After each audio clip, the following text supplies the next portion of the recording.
Hello, welcome back. It is week 132 on Out on That Line, your home for the New York Giants' biggest fan base.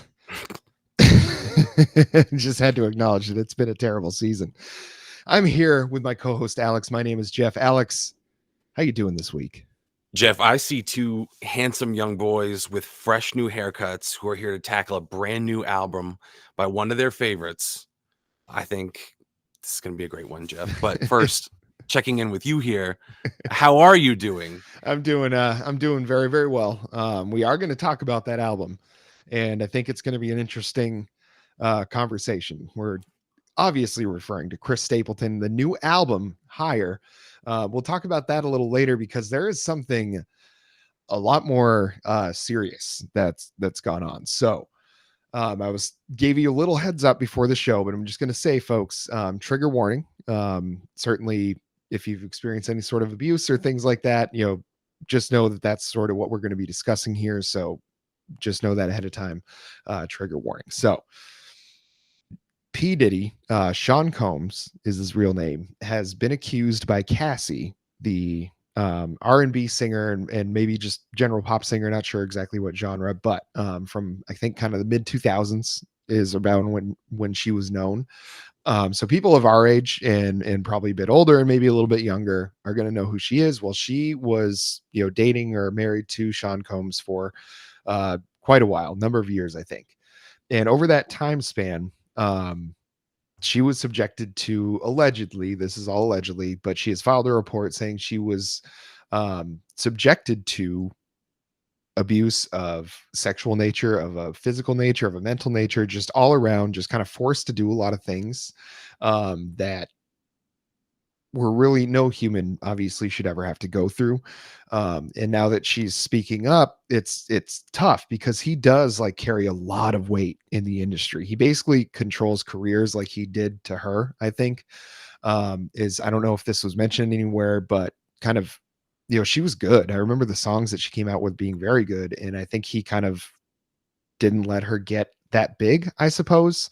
You've heard a lot of kind of awful things about him over the years, but this is clearly the worst thing. And it's going to be a really big moment in the industry, I think, because he's always been since the early 90s, like very important in kind of what goes on, maybe less so lately, but he's still in charge of a large portion of kind of what's going to happen and what gets popular within the like R&B and hip hop and even now the fashion industry. So I don't know if you'd seen anything about this or kind of what your thoughts might be.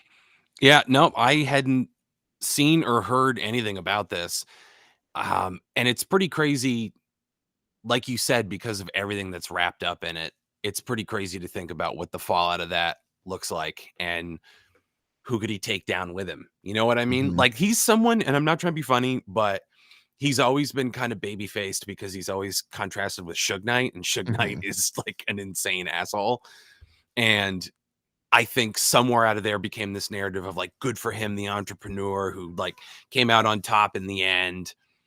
And I guess this is kind of what you get is Mhm. he's built his way up to that, and so many people are connected through him now and to him now. So what's the next domino to fall?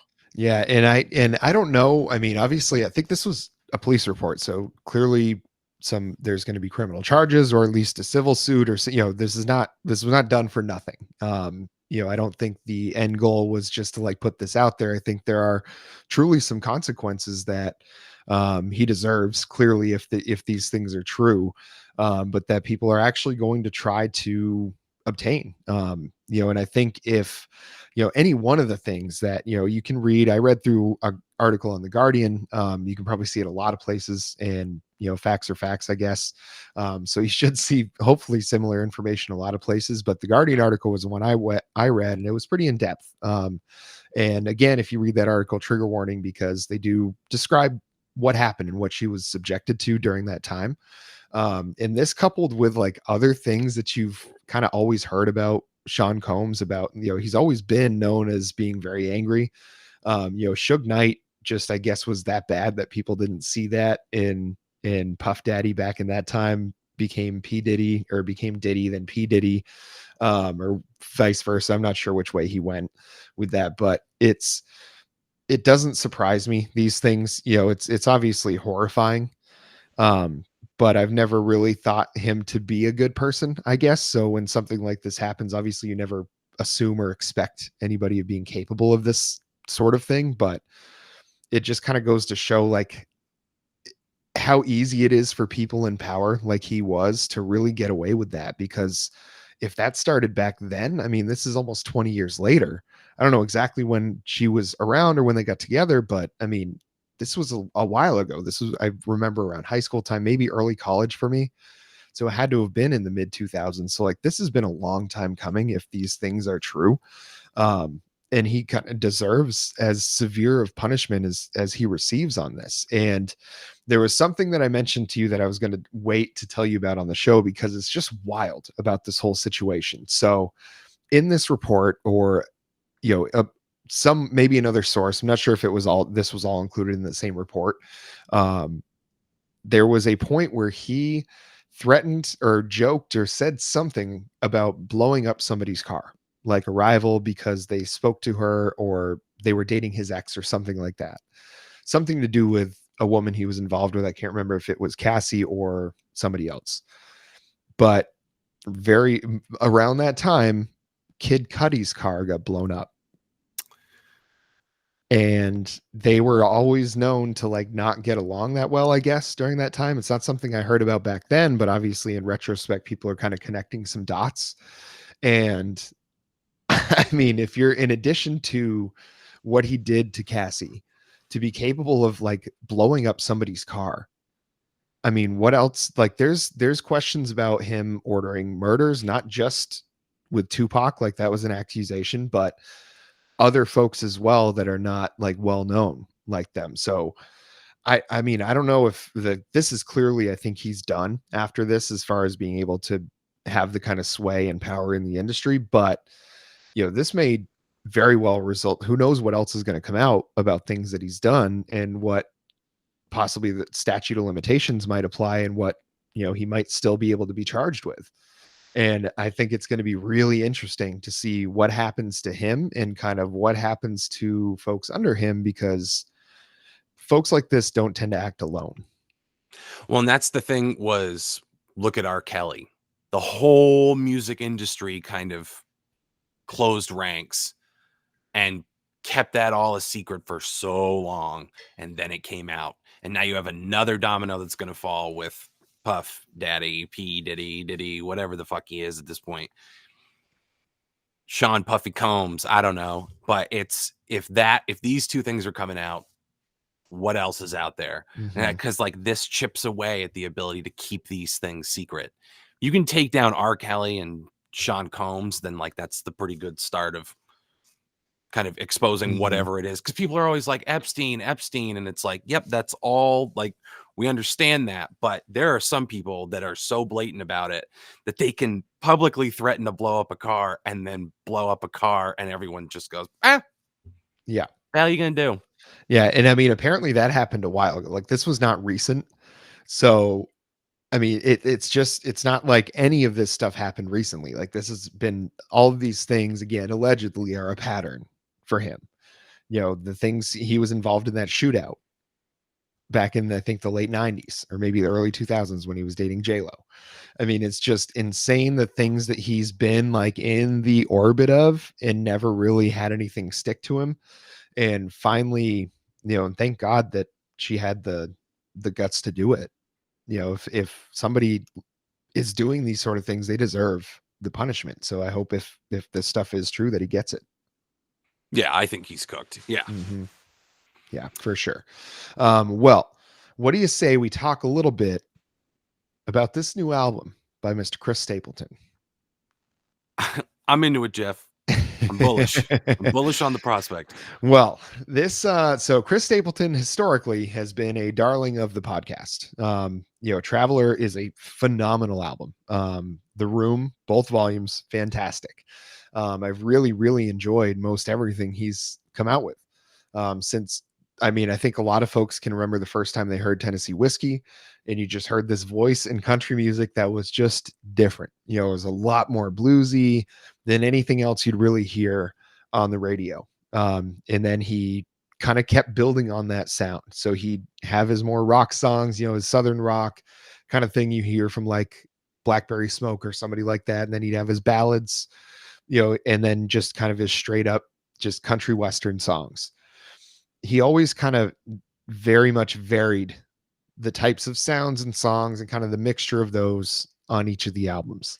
On this album, I felt like he did not do that whatsoever. I really found myself bored is going to sound harsh, but I really can't think of another way to say it. You know, all of the songs were well done. Well, obviously he's a fantastic singer and the music was good, but there was a whole chunk in the middle of the album and essentially through the end that I honestly just kind of found myself bored. Are you fucking with me right now? No, I'm not, and I'm really like disappointed to say so because there's some songs that like in a vacuum, you know, I just hear them, I'd like them, but just I felt like kind of one after another, it was just not what I wanted. You know, there was just not enough variation. It seemed like there were just, it was ballad after ballad after ballad. And he is very, very good at those, but he's good at a lot of things. And I wanted to hear a lot of things. The thing is, there were a lot of ballads, and that's like right in the pocket for him. But for me, I had the exact opposite experience of you, which is from like the middle on, it just kept ramping up for me Mhm, until the very, very end. And he like ended on a really like soft, kind of repetitive ballad. And I was like, this is a nice way mhm. to cool down from this emotional exercise. I can't believe that you didn't like this, and I'm not like, "You're crazy." I love when this shit Mhm, happens where it's, like, someone that we both kind of adore, and there's a total mhm. disagreement. This is my Yeah. absolute favorite. So and I think honestly from what I've seen more folks are on your side of things. And it's hard for me to say that it's a bad album. You know, I don't think there was any part of me that was like upset about it or anything. It just there was a couple points like I'll point out like White Horse, I like that. Oh, Um baby. South Dakota, I like that. But as soon as it got to It Takes a Woman and then The Fire, Think I'm in Love, like it just really until it hit White Horse again, that was a high point. And then again, it just kind of very much was seemed very samey song to song, you know, outside of those couple different spots. What he dipped his toe into just the tiniest bit was a little bit of kind of like psychedelic rock. And I would have been so interested in hearing a lot more of that instead of just kind of ballad after ballad. He's so good at it, but it's just when you're as good at so many things as he is, I just wanted a little more variety. Oh, see, I felt like I got a whole ass Mhm, variety pack, baby, because he steers so hard into the soulfulness. Like I mhm, was sitting in traffic and thinking to myself, I was like, my God, nobody's like doing what he's doing right now. Not because he's reinventing a genre, but his voice. mhm. You listen to the lyrics and stuff, and they're not that much of a head scratch. Dylan's Masters of War, they are not. Been And a that while is for that. I know, I pulled him out for an example. Um, but I take the point if anyone wanted to argue lyrics are not his strongest Mhm, thing. Absolutely. Which is also kind of wild because he cut his teeth as a songwriter, which I love because when a songwriter goes from being a songwriter to a singer-songwriter, mhm, they've got that whole thing figured out. They've been working behind the scenes this entire time. mhm. So I love that, and I love that that's how he started, and he just happened to find this incredible voice, and it's just gotten so much better. White Horse, when he fucking rips the top off of that one, Mhm. if I'm thinking of the song I'm thinking of, I think it's The Bottom. They're just these like absolute, Yeah. particularly with Ooh, White Horse. the bottom was good. I like the Yeah, bottom. Bottom. That one was clever too. That was some good Yes. like country cleverness. Absolutely, Yeah. because you get something like South Dakota, which I would describe as like walking tall music. Because I Mhm. walked from my building to the parking lot from work, and I was just like muscle walking the South. I'm in Oh South yeah. Dakota, and I love stuff like that. But then you have something like White Horse, like it had what can only be described as like Jim Steinman levels of Mhm, excitement. That song mhm. I was thinking that you were the first person I thought of when I heard that song. Yeah. Yeah, that I was thought and you'd love it. it was right up my alley because it wasn't predictable. Like, Mhm. that was I think that was a big drawback on a lot of these songs is because I knew the way the song started was the way the song was gonna end. And for me, I really love it when a song can truly go somewhere. And he's not necessarily one that's going to be like Rush, where he's got different movements in a song or that sort of Right. thing. But he definitely has always been good at starting off with a certain level of intensity and then just like putting that pedal to the floor by the end of the song. I mean, it just like really, really just building and building and building. And I felt like, well, these songs were like really well put together. And I'm sure there's going to be a point where I hear these songs or I'm in the right kind of mood and I really just kind of love what he's got on here. But just not enough of it overall on the album jumped out at me to to put it up with like either of the Room albums or Traveler. It's just not quite there as far as what I've heard from him in the past. Now, if he, I'm telling you, if he goes like the Sturgill route in Sound and Fury, like if he does an album like that, I'm gonna shit a brick. I'll tell you what, because his voice is a weapon, an absolute weapon. The way he can sing anything. He's got that, he can pull that gravel, that growl out his voice whenever he needs it. So when they do those crazy like Roadhouse blues rock songs, he can just let it rip. And then he's got the tenderness, but still keeping a little bit of that rasp. So it has that kind of realness to it. Like that's where he shines. And a lot of these songs are absolutely perfect for him in his voice and he crushes it. It just, for some reason, compared to the rest of his albums, this one did not grab me like those did. Wow. I see, I'll give it to you on something like the first single that came off of it, I Think I'm in Mhm. Love with You. I'm not crazy about that song. Mm-mm. It's pretty repetitive.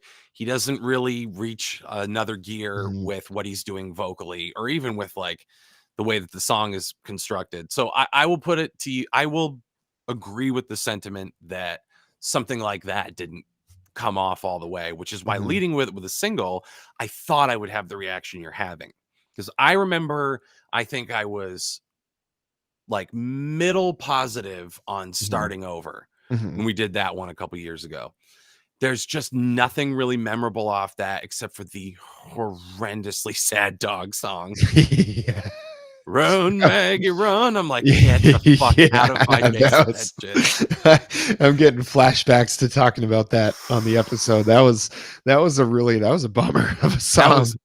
Yeah. absolutely brutal. Yeah. Fuck all the way off. Yeah, but Starting Over had Arkansas. I mean, that song had some rippers, or that album It's had true. some rippers on it. And I really, there was enough on that one. And again, I wouldn't even have put that one up with like either of the From a Room albums or No, Traveler. I mean, I think no. Traveler is his strongest one so far because that's the one that really kind of set the tone for kind of what we were dealing with this guy. And it was probably, I mean, the best voice in country music. I mean, I don't know maybe there's other people that are more like technically better, I guess, but I don't even like Maren Morris. Maybe I don't know. You maybe put people on the same level as him, but I don't know who you could possibly say is better at the level of talent that he's at and the level of kind of consistency in his performance. You can have a preference for somebody else, but you can't say they're better. He really does have such a unique voice too. Like you're always going to know when you're listening to Chris Stapleton. There's so many country artists that I couldn't tell you Steve from Adam, to be honest with you, because they all sound the same. They're all trying to have that bro country sound so that when you hear it on the radio, it sounds familiar, just like those other artists you like. And you'll be like, oh, this guy's great. And it sounds exactly the same as everything else. You just don't want anything new. And I think Chris Stapleton does a great job of being, a really good kind of crossover between somebody that's like a real outlaw country sort of person, like a Waylon Jennings or a Tyler Childers or a Sturgill in that kind of bro country. I think he skews a little more towards like the radio friendly. I don't think he's ever really taken huge chances with his music. And again, I feel like at this point in his career, that's kind of what I want to see. I want to see him do a Sound and Fury. I want to see him do like a Sailor's Guide to Earth. I want to see him do something that's just outside of what you think his wheelhouse is, because he's got the talent to sing anything. Give me a straight like blues album. Give me something that's just a little bit different. Now, the blues album I'll buy, but the rest of that, I don't know if he's got it in him. And I'm not saying he's not capable of it. It's the Frank Zappa thing, right? Like, he Mhm. could have been a pop star. He could have been big. He knew how to do it. He just chose not to do it. He walked a different path. And I'm not saying like, well, Chris Stapleton's holding on to something that he's going to deprive us all of. I just don't know that he has the instincts or the inclination to do much different than what he's doing, because like on this, he's always had like a light flirtation with what like cosmic country. Mhm. But on this one, he kind of moved in a more like white boy funk direction. Didn't like open it all the way up with like a horn section and everything like Mhm. that. In fact, he stripped a lot of this shit down. Yeah. There's one song, I forget which one it is, but the whole percussion section is bongos. So he did do some interesting stuff within the boundaries of the style that he's created for himself. And I think Mhm. he's one of those wheelhouse players who, and prove me wrong, I don't know if he has a Sound and Fury in him. And that, again, it doesn't come down to talent. It comes down to his level of interest in that sort of thing. Mhm. But I'll buy a whole blues album, and God, what a Mhm. treat that would be, Yeah, because and he it would would nail be, that. and I almost think that's part of, and it's funny you bring it up because it's not something I'd really put the consideration into, but I think the level of like the production was good. Like everything sounded perfect. But I wish there was more. Like think of like um I Will Always Love You, like by Whitney Houston. Like think of the kind of wall of sound behind her voice on that song. And while it's very much like great to hear how well he can sing and how well he can do it without needing all that stuff behind him, like what if you just try throwing a little bit of wall of sound? Like give me a horn section, you know? Like let's see what, if he like really has a full band and full energy behind him, like let's see what happens. And I think like collaborate with somebody, I really, that kind of voice, if this is just kind of what he always does, it's never going to be bad, but it could just be so much more. You know what I just got struck with? The absolute weirdest, most random collaboration that now I would give anything to see. Chris Stapleton with Silk Sonic. I Right? just heard that whole ass horn section, and he just comes out because he has such a soulful voice, and he hit Yes. a completely different gear with it on this album, which is what I loved. He's Hmm. found like new range. He can like hit higher notes. He can do more tricks. If you thought the run in Tennessee Whiskey was impressive, he can do shit like that all over this thing. Hmm. So I'm just imagining him if he had like true like the architecture of Silk Sonic, Motown, funk, and he Yes. just has to bring like his A game. He's got to bring his Michael McDonnelly to this. Hmm. You know what I Yes. mean? Yes. Bring the That would be, blue-eyed soul or go home. God, that would be so good. Like anything he sings would be good. He could just be in an Elvis cover band and it would be fantastic. But you could you could get so much out of that voice if you were doing like R&B and soul, just like straight up doing like, because he does a lot of, it's a country song, but the way he's singing it is very like R&B, is very soulful. It really does fit in. You could probably just take some of the lyrics that he's already written and just turn them into that kind of song. If it's all in 4/4 anyway, you could absolutely do that. Hmm. Speed it up, slow it down how you need to, but it's like, it's just you could for sure make that happen. He would sound so good with somebody like that. Or imagine him as like just in front of like Earth, Wind, and Fire. Mm. Just like a straight up like kind of R&B funk band like that. Well, you know who we need to produce this? Who? Dave Grohl. If we're starting an all-star squad, you can't Yeah. leave Dave on the bench. Yeah, I think the only way this works is if he gets his greasy little fingers on it, I think. You got to get them Yeah. smudgy little Dave Grohl fingerprints on everything, baby. Just makes it better. You know what I think would be awesome for Chris Stapleton to cover, and because there's a lot of room within it for him to Mhm. make it his own and like pull off some vocals that don't really get done in the song. We're talking about great covers last week. I bet he could rip on a cover of Sharp Dressed Man. Ooh, yeah. I could just hear his voice and just like getting to do like all kinds of different Yeah. funky high stuff. And also, I mean, any ZZ Top song. Why not Yeah. just open it up like anything, literally? I want to, you know what I'd like to hear him say? I'd like to hear him sing some Meatloaf. Maybe All right. not the like big time opera songs that he does, but more like the straightforward rock songs like Midnight at the Lost and Found. Interesting. Interesting pick. Yeah. Interesting pick. I could if you got the right female singer to have them do Dead Ringer, Oh can you yeah. fucking imagine? Yeah. We're put that out in the universe. I want to. Can you even if it ever happens and Chris Stapleton releases a Meatloaf cover, like there's literally no other ripple, no other pebble that's been dropped in the stream to suggest that sort of thing. If it happens, it was us. 100%. Yeah. That song is so fucking awesome, and it is ripe for the picking, and no one has ever touched it. Yeah. Well, I mean, Meatloaf and Cher. It's tough to touch. God damn it, I guess so. It is a sacred thing. And I'm not saying who it is. A lot of people are saying, I'm not saying, but you find like the perfect female vocalist to go with Chris Stapleton on something like that. Similarly unconventional with him. Because I don't know who I put on that other, like who follows up Meatloaf. You know what I mean? Hmm. No one has a voice like that. No.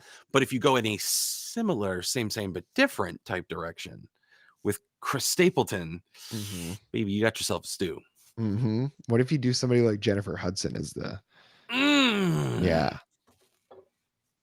Oh my God. Yeah, now we're talking. That's Yeah. some steamy, creamy risotto Yeah, you we just dropped just in we my just lap. what do you call that? Is that fan fiction? What do you call that? Oh, shipping? Yeah. Yeah. Yeah, we Are we just did it. standing Jennifer Hudson and Chris Yeah. Stapleton? Well, she only ever does other people's songs, so it would be fitting. In a nightmare world, it's Usher and Kelly Clarkson. So, you know. Well, hey, Kelly Clarkson actually would be. I don't know. Because she's always been, she's the mom shilling for throw pillows on Wayfair. She'd probably like to keep it that way. But Jennifer Hudson, I feel like, is like, yeah, fuck it. She needs a paycheck, I think. I can stay out after midnight. I'm allowed. Jennifer fucking Hudson. Try telling me no. Well, what do you say we get back to giving this little album a little rating? Well, yeah, let's do it. So what are your closing thoughts? I overall, there's a few songs that I definitely like. White Horse, absolutely going to put that in the country rotation. Um, South Dakota probably the same.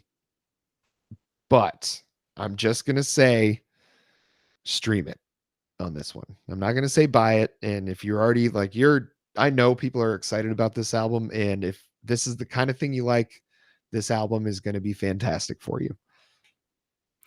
You were just about to hit me with my own. If you're the kind of person that likes that kind of thing, that's the kind of thing you like. It's going to get an obvious buy it from me, with the metric being I compare this to starting over because they were immediately next to each other Hmm. and being whelmed by starting over. Neither under, no over, Hmm. just whelmed. So yes, 10 Things I Hate About You. It is possible. Larissa Olenek, what's going on? Where are you? What happened? So I look at this in contrast to the last album, and I got more of what I wanted. I got more of Hmm. what I liked. I saw him kind of, I think, open up different dimensions, but he didn't like change the universe. You know what I'm saying? Hmm. He went to different places, but he didn't go all the way. He dipped a toe in a lot of fun stuff, and I didn't see it as him half stepping. I saw it as him just like trying shit on, playing around. Something like I Think I'm in Love with You didn't land with me, and it was one of the funkier dun dun dun dun dun dun. Dun. Hmm. It was one of the funkier pieces on the album, and it really didn't do much for me. Some of the ballads did, and I'm not usually a ballad guy. A Jim Steinman ballad all day, every day. Mhm. It has to be like a really, really special one. It's all coming back to me now. Always meant to be sung. You talk about duets, always meant to be sung Yes. by, let's be honest, Meatloaf and a lady. I don't want to hear a Yes. man and a woman. Meatloaf and No. a woman. Yes.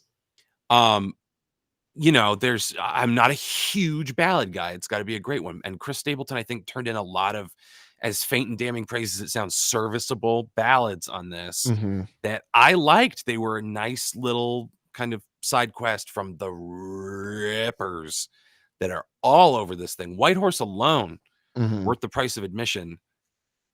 Y'all go out and buy it. Yeah, that's in this not sure if we've had a split in a while. Or such a gentlemanly one. Yeah, that was I mean, 'cause it's not I didn't hate any of it. It just maybe it's just this style of country that I just really am not that into. I think I just want something with a little more of an edge to it. And a lot of these were like very sweet and very tender songs, and there was Fair a lot of enough. yeah, and I think, maybe just the not enough. I'm like a Colin Robinson on What We Do in the Shadows. Just need a little more negative energy, just to feel alive. There you go. I like that. We got a lot of friends like that too, In that way, we're kind of like a vampire's Yeah, nest. and We all thrive. you can talk to our friends and you can be one of our friends if you travel on over to youtube.com/C/out on that line. You talk about us in the comments. You tell us what you thought of the album. Did you love it? Did you hate it? Would you stream it? Would you buy it? We won't know until you tell us. And while you're down there, go ahead and subscribe. Hit that little bell, the little notification thing. So whenever we do anything cool, which is whenever we do anything, you'll know about it. Alex, do you have any closing thoughts? Yeah, if you are willing to subscribe to the channel and get down in the comments, I would like one or more of you to leave me a recipe for a low fat, low calorie beer cheese. A low calorie beer cheese recipe. I tried to get one out of the AI project management software that we use at work. It just couldn't figure it out for me. Someone out there's got to have it. Why do I want to do it? No clue. I just want to do it. So why don't you let me know exactly what I got to do at youtube.com/C/out on that line. Until next time.